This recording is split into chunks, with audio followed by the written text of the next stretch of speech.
convergence. I'm going to return to that today and do some work with it. But first of all, I'll just remind you what it was, just give a recap on it, and try and reinforce the main points about it. So we began this section by giving what we called an informal definition of convergence for a sequence. And that said that a sequence was converging to a limit if, as the index increased, the sequence elements got ever closer and closer to whatever the limit is supposed to be, or claimed to be. Now, that definition is not incorrect, okay? But it is only good as far as it goes. There's an awful lot of stuff that's glossed over just in that phrase, it gets closer and closer to. For example, we just even looked at a collection of basic sequences, like these ones here, 1 over n squared, 1 over n to the power of 4, 1 over root n, 1 over the 5th root of n. They're all converging to 0, because the denominators, when it's n to some positive power, even if it's a very small power, like a power less than 1, those denominators are increasing without any upper bound. So the fractions will be getting ever smaller and smaller and converging to 0. But you can see here that they're converging at quite different rates. Yeah? And on occasions when the blue one is a fair amount close to 0, the grey one is still miles away from 0. Okay? So although all these sequences are converging to the same limit, they're doing so at different speeds. And we would like our definition of convergence to capture that behavior and talk about that behavior and be precise about that behavior. Which the informal definition is not doing that, because it just says, well, you know, if you wait around long enough, the elements get closer and closer to the limit. There's nothing incorrect about that, but it's not detailed enough. Okay? So then we met our formal definition. And this is the thing that scared everybody, the n and the epsilon. Now it's not easy the first time you see this. Certainly, it takes a fair bit of living with it and working with it and studying it for all the aspects of it to go in and for you to understand what it is saying and how to think about it. I talked to a number of you in my office hours during the week, and I know you've been asking your tutors in your tutorials about it. Do keep with it. There are questions in the lecture notes handbook to test your use of it. There are questions in the tutorial sheet to test your use of it. So do keep working at it. Don't let it slip you by as something you never quite fully got. You know, do try and get a hold of it. Okay, so let's do a quick recap on this formal definition. So it's a definition for the same behavior, the behavior of a sequence converging to a limit. The elements in the sequence, xn here, x1, x2, x3, etc., so on, these elements are getting closer and closer to the limit L, it is claimed. But the way it's presented in precise detail. And we've got two new parameters here, the epsilon and the n, and those are going to capture or talk about the rate of convergence. Okay. Now this inequality that appears at the end of it, absolute value of xn minus L, now remember what that is. That's an absolute value of the difference between two numbers, or in other words, it's the distance along the number line between the two numbers, okay? Between the fixed limit L and the nth sequence element. So if our sequence is converging to L, this limit should be getting smaller and smaller. This absolute value should be getting smaller and smaller. The absolute value should be converging to 0, in other words. And this is what the formal definition says. If the sequence converges to L, what that means is, given any positive value epsilon greater than 0, we can find some point in the sequence, which is denoted by capital N. So capital N with the subscript epsilon there is a value of the index for the sequence, one particular value, such that for every value of the index, little n greater than that n, capital N, this inequality is true. Okay. So the epsilon there is what we call the radius around the limit, the one-dimensional radius. The epsilon is the radius of the interval that's centered on the limit L. And we're asking for when is the sequence wholly contained within that interval. Well, if it's going to be convergent, the definition says there has to exist some point, capital N in the sequence, after which all the elements are trapped in that interval. Moreover, this can be done, namely, some kind of capital N can be found for any positive quantity epsilon. And the point there is the epsilons can be made arbitrarily small as you want, as tight an interval around that limit as you want. No matter how tightly you're focused in on the limit, after some point, all the sequence elements will be contained in that little interval in there. If that can be shown, if given any epsilon, it can be shown that an n exists, a capital N exists, then we will be able to claim that that sequence converges to that limit L. Here's a little demonstration, a kind of interactive demonstration, and I'll put a link up to this onto Moodle after the lecture, so you'll be able to experiment around with it. Just increase the font size a bit. So we got some input boxes up here. It's talking about a sequence AN, so I can put in a definition of a sequence AN, and it repeats it out for me there. So this is the sequence 2n plus 1 over n. The little bit of code tells me that the limit of this is 2. Okay, so there's the computer tells me there's a convergent sequence. It's converging to 2. Here we've got a plot of the initial part of the sequence.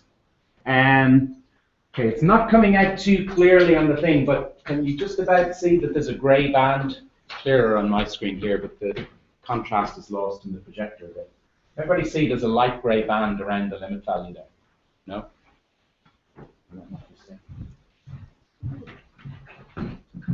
Yeah, it's kind of faint. Okay, trust me, there's a light grey band around the limit there. And that grey band, the width, well, half the width of that grey band is, that's my wife calling me. Better switch her off. The width of the grey band is epsilon, so you can set that in the input box epsilon. And this n min and n max are shows you the extent of the sequence that we're going to see. N min, n equals 1 up here, up to n max, n equals 1. Well, if you can see this grey band of radius epsilon, which is at 1/10, you'll be able to see here that at this point here, the sequence crosses into the grey band. And everywhere past this point, the sequence elements are all trapped within the grey band. Let me see if I can epsilon region, RGB color. Yeah, if I pump those down a bit, I think 4 should make it a bit more distinct.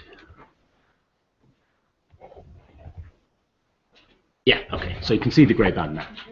Okay, so there's the grey band around the limit 2, and half the width there is epsilon. So it's 2 plus epsilon to 2 minus epsilon. So there is indeed a point after which the whole sequence is contained within that limit. But that's just for that value of epsilon. What if we made epsilon smaller? What if we made epsilon equal to 1/100th instead, 0.01? When you press return, then it will regenerate the graph. Okay, we can just about see the grey band around the number 2 there. But it's clear that, well, for as many of these as we can see, the sequence is not in that band. So we're unsure at this point, is there some point after which the sequence is wholly contained in that band? Because there should be, because that's what the definition of convergence said. It says if this limit is supposed to be converging to 2. So to find that point, you have to look further out along the sequence. So you could go to 50 and 200 maybe, then we might see it. So here we're zoomed in far closer. So now we can see this, it's the same grey band, but we just zoomed in. So it's got half width of the grey band is 100.01. Okay, and we're looking at the sequence from position 50 up to 200. And yeah, you can see that there does exist a point after which the sequence is wholly contained in that band. The point is we can do it for all values of epsilon. If somebody throws a value of epsilon at you, even though it might be very, very small, I might run into problems here with the rounding errors and so on. But you can see here, so I put in, that's 1/10,000 I put in, isn't it? 1/10,000, yeah, as the radius of silence. It's extremely tiny at size. The sequence is nowhere near that band around the limit, okay? It's not fulfilling the requirements yet. But does there exist some point in the sequence after which it's completely contained in this tiny narrow band around the limit 2, which you can't really clearly see? Well, if you hunt for it, you will find it. So let's try about sequence 500 to sequence position 1500 maybe. All right. Still nowhere near. So we better go up to 3000 maybe. Well, you see, the radius is 1/10,000. You can kind of get a clue. We probably have to go to position 10,000. So let's go to position 9,000 through to position 11,000.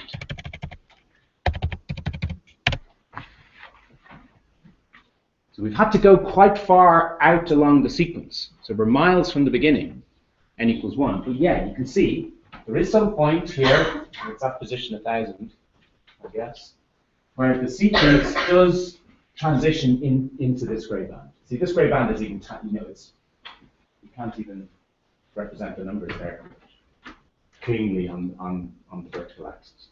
So from this interaction, it seems to be the sequence seems to be satisfying the definition.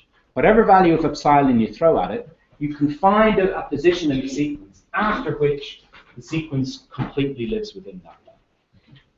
So that's our precise way of expressing this idea of the sequence elements getting closer and closer to the limit.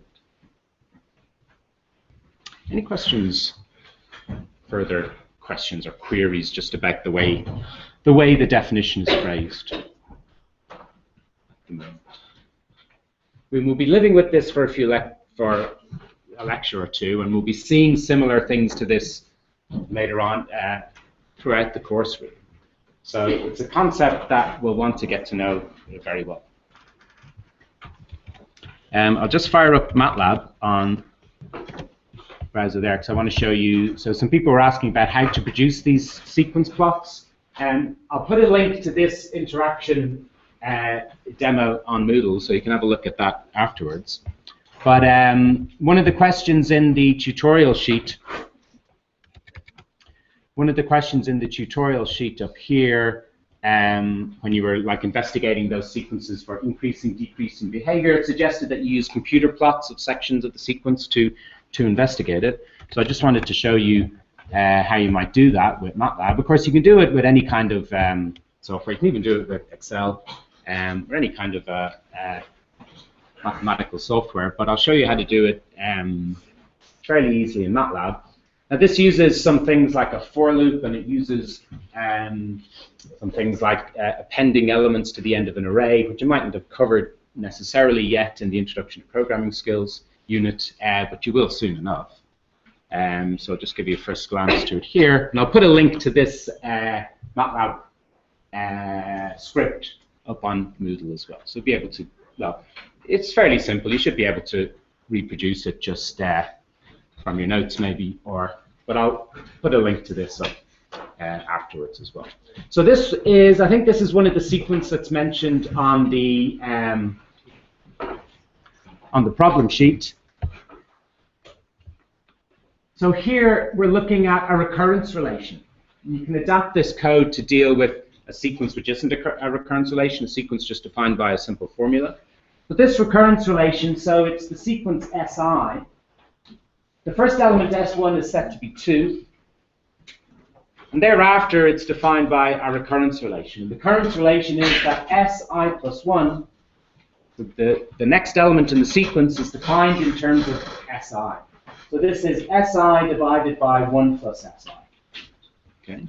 So that in green there with the percent signs, that's not part of, well, it is part of the code, but it's just a comment that's put in there.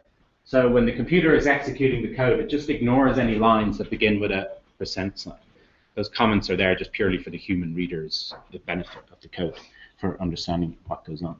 So the way this code works is it's going to build up an array, a row vector S, which is going to hold all the elements of the sequence. Well, not all the elements of the sequence, it's an infinite sequence, but some collection of initial elements. So it starts off with the value 2 because it's a recurrence relation, and the first element is defined to be 2. Then we have a for loop, so for I equals 1 to 100. A for loop, okay, I don't think you've done them yet in the introduction to programming skills. You may have exposure to these things before if you've done a bit of computer programming before. If you haven't, it might look completely new. But a for loop is a little snippet of code. It starts at the command for and it ends at the command end. And you can kind of get a feel for what it does. It says for every value of the quantity I from 1 to 100, and the default behavior is it just counts up I as an integer. So I is equal to 1, I is equal to 2, etc. But for every value of I, beginning with I equals 1, it executes this line of code. Then it goes back to the beginning, it increases I to 2, it executes this line of code. Then it goes back to the beginning, it increases I to 3, it executes this line of code. And it keeps doing that, it loops around 100 times. And it executes the last loop when I is equal to 100, and then it ends. And then we have this plot command which plots S, and I'll explain that in a moment. So what is the command that it's executing each time, or 100 times in the middle of this loop? Well, this command here is to redefine the array S, to redefine the row vector S. And it redefines it in this way.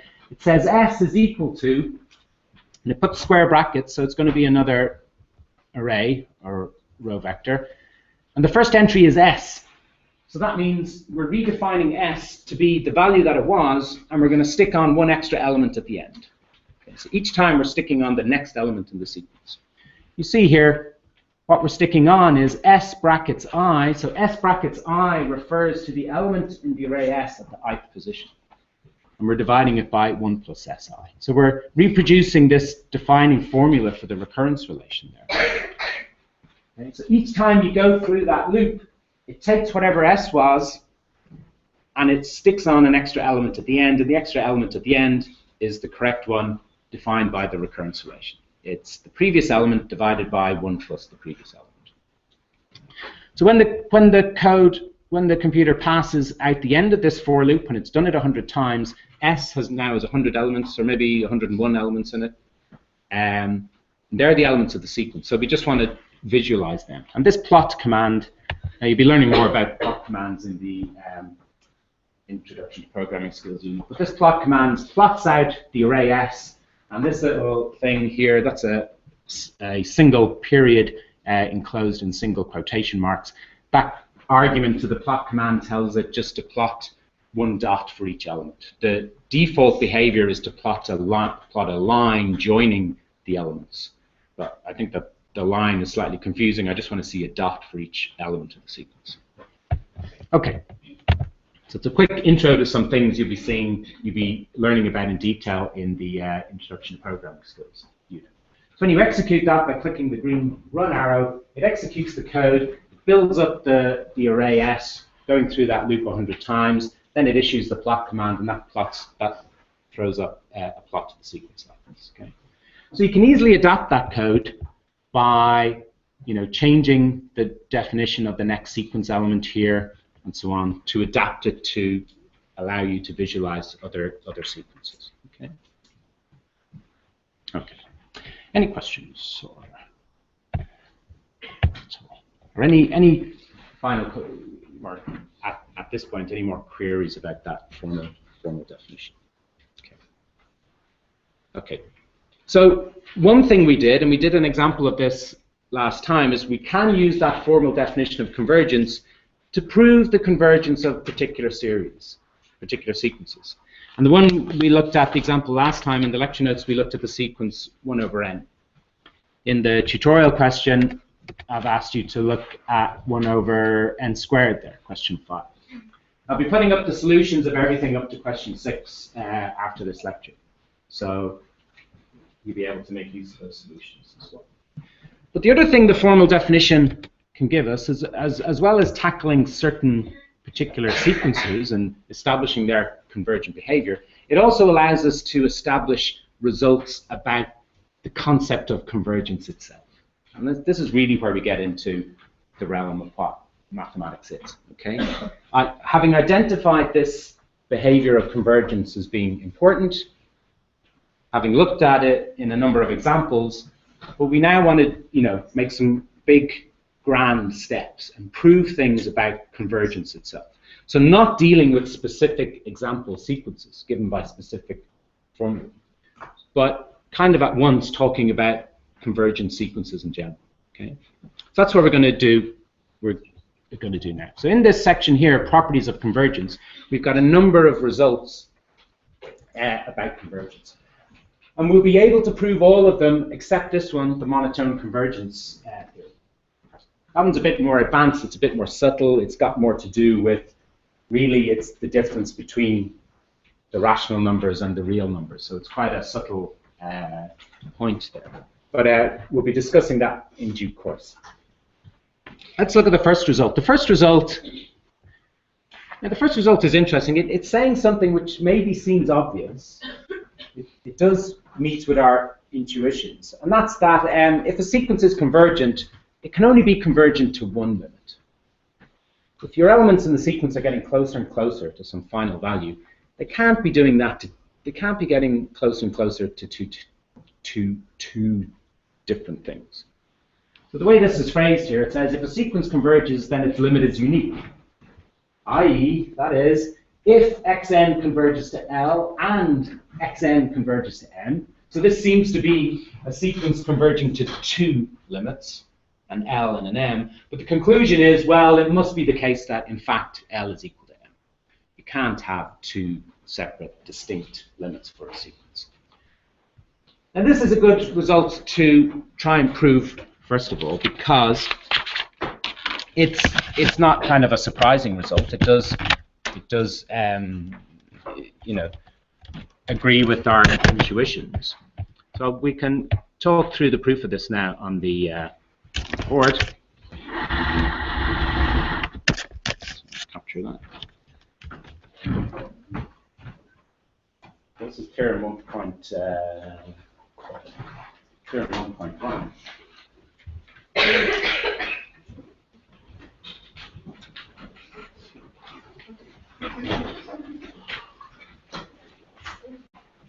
Now, we can draw a sketch to indicate the idea of this proof. Here's the number line, and here's the two numbers L and M. Now, this proof is going to be, this will be proved by contradiction.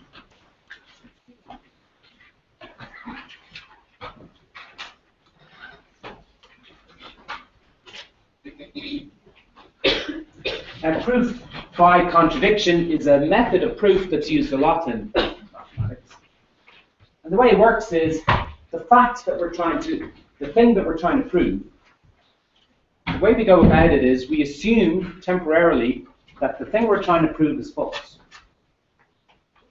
It's a slightly confusing idea. So we pretend that the thing we're trying to prove is false, and then we see what the consequences of that are. The idea is if you can derive a contradiction from that, if you're forced to conclude something which is evidently nonsense, evidently contradictory, then the conclusion you're forced to is that, well, what led to that contradiction? Okay? So we can't have contradictions in mathematics. And the thing that led to that contradiction will be the initial assumption that you made that the thing you're trying to prove is false. So if it can't be false, it has to be true. That's the way that proof by contradiction works. You can see that kind of thing occur in just kind of everyday conversation. And you can see it occur maybe in some kind of, when people reason carefully, say in a legal setting or something. Like if you make some outlandish claim that, some outlandish claim you might make, that you own, or I don't know. If you make some crazy claim, okay, one way for me to argue against you is to, okay, let's suppose what you're saying is correct. And then we look at some of the consequences of that, and we get something obviously nonsensical. Okay. Then what we're forced to is, well, the claim you were making at the start is obviously false. So here's how it's going to work in this instance. So this will be proved by contradiction. We'll suppose that xn converges to L and xn converges to n as n goes to infinity, and that L is different from n. Now, the theorem says that L has to be equal to n, and that is what we're trying to prove. But we're going to pretend, we're going to assume for the moment. Of course, you never say the word pretend. People won't be impressed. The correct word is to say it's an assumption you're making, or a supposition, you're going to suppose it. But we are pretending for the moment that that we could have this situation. A sequence converging to two distinct limits. Okay. And the way we're going to get our contradiction is we're going to make use of the formal definition of convergence. So here are our two distinct numbers on the number line. There. So there's going to be this distance between them. And this distance between them is the absolute value of n minus L. That's the measure of this distance. Now, I need absolute values there because I don't know. Remember, a distance is always a positive number. I haven't shown where 0 is on the number line. These numbers could be positive or negative, or 1 could be positive, 1 could be negative. So we're not quite sure where 0 is. But if I look at the quantity, the absolute value of n minus L, that's the distance between the 2 points. So if I look at the definition of convergence and I say, since xn is converging to L, for the value epsilon 1, which is equal to this distance m minus L, and let's take a third of it. See why I've taken a third of it shortly. For the value epsilon 1 equals to m minus L over 3, there exists a number, a point n1, such that if little n is bigger than or equal to n1, then the absolute value of xn minus L is strictly less than epsilon 1. Now, where is epsilon 1 on the picture? Well, it's a radius. Well, here I'm talking around L. It's a third of this distance. So epsilon 1 is the radius of this interval here, isn't it? L minus epsilon 1, L plus epsilon 1. Approximately a third of the total distance between. And there is some point, capital N1, and if you look at the sequence elements after that point, they are completely contained in that interval. But also,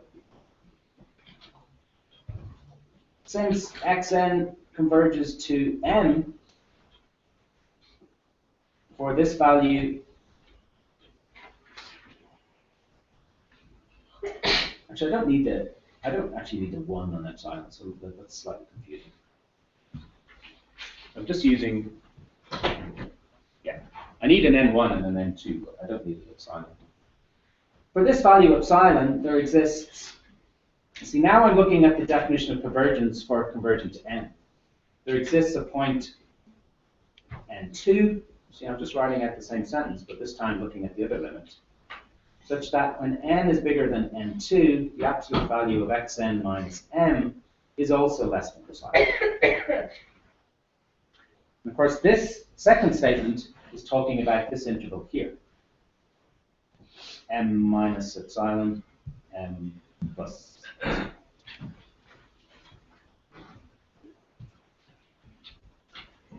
So our formal definition of convergence is telling us that after some point, all the sequence elements are contained in this interval up here. And after another point, n2, all the sequence elements are contained in this interval here. The question is, well, how can something be over here as well as being over here? Well, it can't, because the two intervals don't overlap. If the two intervals did overlap, then you could have some points existing in both of the intervals at the same time. But the intervals were designed and constructed in such a way that they don't overlap. They only have radius of a third of the total distance between their centers. So the intervals do not overlap. Okay? So it's impossible for a point to be in both intervals simultaneously. Now we can really drive home the point, really zero in on the contradiction. If we say, so if we let n equal the maximum of these 2 points, so I need to locate these elements that are these contradictory elements.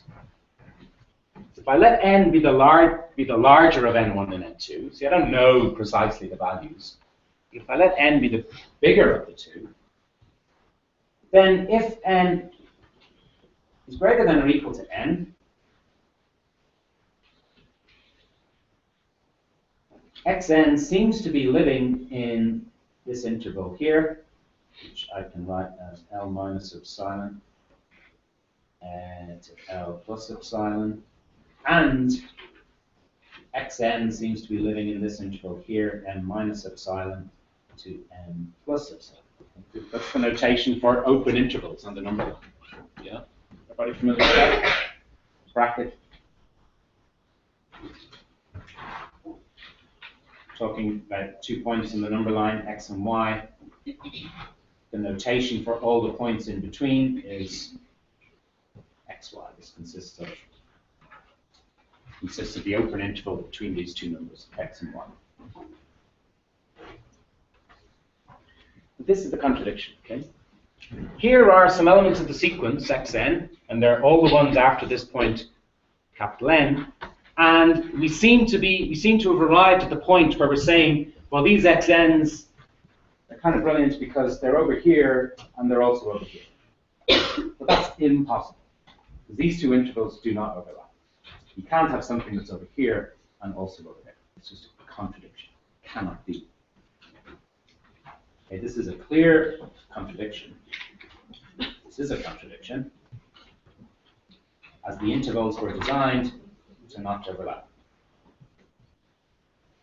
See, that's where I chose my n minus L over 3.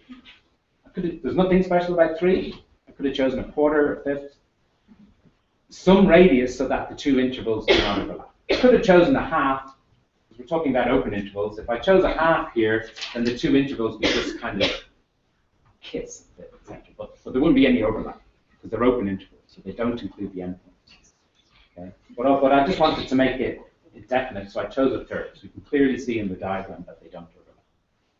There's nothing special about 3. We could make it even smaller. So it's a clear contradiction, as the intervals were designed to not overlap.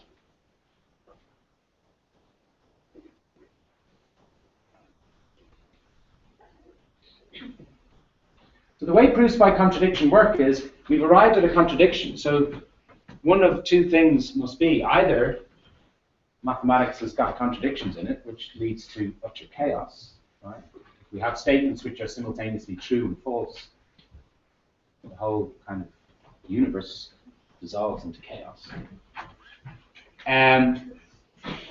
So hopefully that's not the case.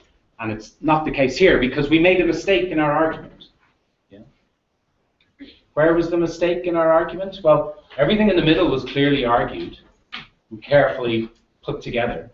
The mistake we made, and it was an intentional mistake, the mistake we made up here was at the start, where we assumed temporarily that it could be that a sequence could converge to two different. That was our mistake. We shouldn't have done that. We can't do that assumption at the top, because it leads to this contradiction at the bottom. If something leads to a contradiction, it cannot be true. So, conclusion is, so our original assumption must be false.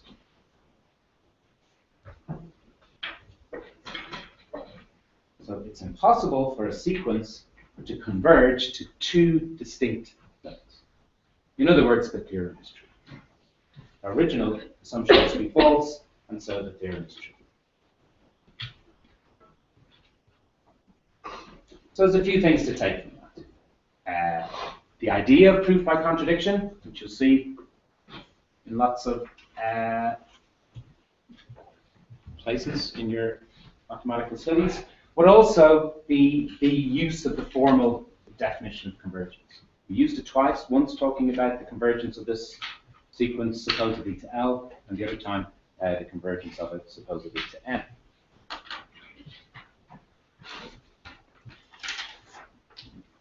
Any questions about that, or points about it that I could clarify?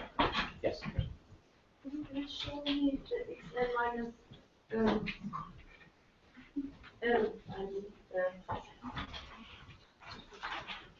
So where on the diagram this value is talking about? Yeah, so this value, so suppose I have a sequence element xn here. Yeah? This value, absolute value of xn minus L, that's the distance from this point xn to L. Remember this general idea. The distance between 2 points on the number line is the absolute value of the difference.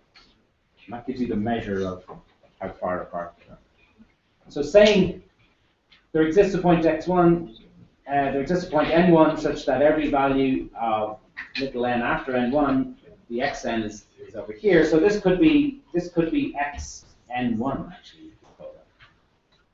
That could be the sequence element xn1. This statement here is saying that that point has to live somewhere in that interval. Yeah. And this statement down here is saying that xn plus 2, xn2, that has to live somewhere over there. Okay. Now that might not be a contradiction because these could be two different points in the sequence. But when we go to this one, capital N, see on the one hand, I go to draw x capital N over here on the left because it satisfies this inequality. But I'm simultaneously drawn to draw x capital N over here on the right because it satisfies this inequality. And I can't draw it in both places. It's a single point. That's the contradiction. Okay. Contradictions are good in that way because the assumptions that you made to lead you to the contradiction cannot be. And that's how we prove things using proof by contradiction. Any other questions that I could clarify?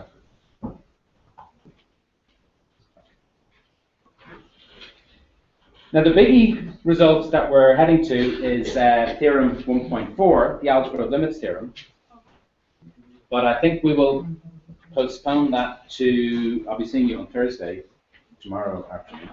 So for now, we're going to look at Theorem 1.2, a second result about convergence. This is saying that every convergence sequence is bounded.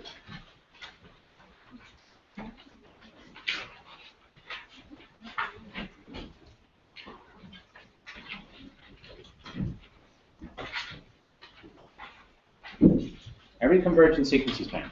Remember, the definition of a bounded sequence is that there is some interval on the number line, centered at 0, some upper limit, capital N, some lower limit, minus n, such that the sequence never goes outside of that interval. It's bounded. It's contained within a finite part of the number line. Okay? That's what a bounded sequence is. Convergent sequences, we've got our definition. They're the ones that are getting closer and closer to a limit. So this theorem is saying, well, the convergent sequences really are just a special subset of the bounded sequence. Every convergent sequence is automatically a bounded sequence. So to prove this, so we'll let xn be a sequence that converges to L as n tends to infinity. I'm being completely general, so I'm not saying what L is. Could be any number. I'm not saying what the rule for the sequence elements are. I'm just talking about any convergent sequence converging to this L. We want to show it's bounded. So we have to find the bound. And I'll use capital N for it, since that was used in the definition. We have to find the bound capital N, which satisfies, so for all this statement, for all values of n greater than or equal to 1, the absolute value of the sequence xn is strictly less than n. Okay? That's the definition of a bounded sequence. Sequence is bounded if there exists this number capital N, such that the absolute value of the element never goes beyond it. So it's trapped in the interval plus n to minus n. So this n is strictly bigger than 0. That's the definition written down. Our task here is to find the n. I'm asking you, what is the value n? This can seem hard because there's no values floating around yet. But what is floating around is this assumption at the start, that the sequence we're talking about is a convergent sequence. Remember, the definition of convergence is, here's the limit L. For any interval I put around L, after some point, all the sequence elements live inside this interval. So then the question is, well, what interval should I put around L? Well, it doesn't matter. All we need to do is just talk about one of the intervals around L. What's your favorite number? 6. 6. Okay, so let's use 6. So let epsilon equal 6. Okay, so there's an interval here, L plus 6 to L minus 6, right? Now we know the sequence converges to L. So the definition of convergence says, then there exists some point capital N, such that if n is greater than or equal to n, then the absolute value of xn minus L is strictly less than 6. So there's some point in the sequence. After that point, every element in the sequence is contained in this interval. And they're getting closer and closer to L, because they're converging to L. Okay. But all we want to pick out at the moment is that they're all trapped in this interval. So we can certainly say that that part of the sequence is bounded. Right? So it's trapped in there. Okay? So it is trapped somewhere on the number line. What about the other elements? It's not necessarily the case that the other elements are in here. The other elements meaning the ones before this point. So maybe somewhere out here there is the element x1. Maybe somewhere here there is the element x2. Somewhere here there's the element x3, etc. Somewhere here is the element. Now, there's a lot of these, but the point is there's a last one. Somewhere out there is the element xn minus 1. And that's the last one which we don't know where it is. When you get to the element x capital N, we know that's in here. Okay, because it's within a distance 6 of the limit L. So there's a finite bunch of numbers which we don't know where they are. But then the rest of the infinite numbers in the sequence are trapped in here. So I'm still looking for my bound. What's the bound I'm going to take? Well, all I need to do is, you see, the bound, it might be, now I need to use absolute values here because, see, I haven't said what kind of number L is. L could be positive or negative. I don't know where 0 is on the number line, I just haven't bothered to say. So I don't know which number, is it L minus 6 that has the largest absolute value or L plus 6? Well, it depends which side of 0 L is. So I don't know. But one of these is going to be the bigger than the other one. Where is n in this line? Well, n isn't on this line. So on this number line, I'm just showing the position of the sequence elements. N is just the counter which goes through the positions in the sequence. N equals 1, n equals 2, n equals 3, n equals 4, n equals 5, n equals 6. N equals capital N minus 1, which is just some number. And then thereafter, xn, xn plus 1, xn plus 2, all of those are trapped in this interval because of convergence. Okay? So one of these is going to be the bigger number, but of course these other red points, the ones that potentially lie outside that interval, some of those might be pretty big as well. But the point is there's only a finite number of them.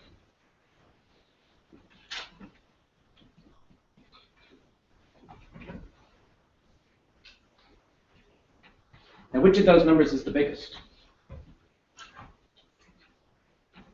Well, I don't know. I don't know what any of these actual values are. I'm just working completely generally. But the point is, there's a finite collection of numbers here. One of them will be the biggest. And that's the number I can set to be my capital M. Sorry if you didn't leave enough room on your line there to complete that. But this is how we find the value of capital M. It's the biggest of all these numbers. Now, when you choose a number M as the biggest of a set of numbers, the one thing you have to be sure about, in order not to make a mistake, is that the set of numbers is finite. Because a finite collection of numbers will always have a biggest one. Maybe a few of them might be the same value, but if there's just a finite number of things, there will be one which is bigger, at least bigger or equal to all the other ones. The problem is, if you have an infinite set of numbers, there might not be a largest one. There might be forever increasing. But that is certainly a finite collection of numbers. I don't know how many there are. Well, I do. There's 1, 2. There's n, capital N plus 1. Whatever capital N is. But capital N is just some number. Okay. And then clearly, then for every value of the index n greater than 1, the absolute value of the sequence element xn is strictly less than this number n. Okay? Because if the xn I'm talking about is one of the initial ones here, well, I've chosen m to be the maximum over this set. So all these initial x's, the x1, x2, x3, those are all certainly less than m. Because capital M is the maximum over the set containing them. And if it's the xn I'm talking about, if it's one of the ones that's trapped in that interval, then it will be bigger than one of the two edge values. Okay? If 0 is on the left, then it's clearly the L plus 6, which is the bigger of these two. Whereas if 0 is over here on the right, then it's the L minus 6, which is the larger absolute value. So you see, this was the task I had to do. We have to find the bound n. Here it is, I've found. Okay? Equal to the maximum of these numbers. So this proves the theorem.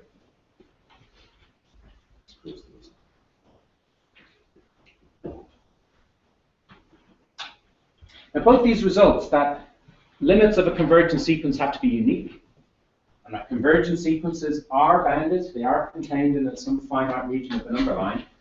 Neither of those was surprising. Both of them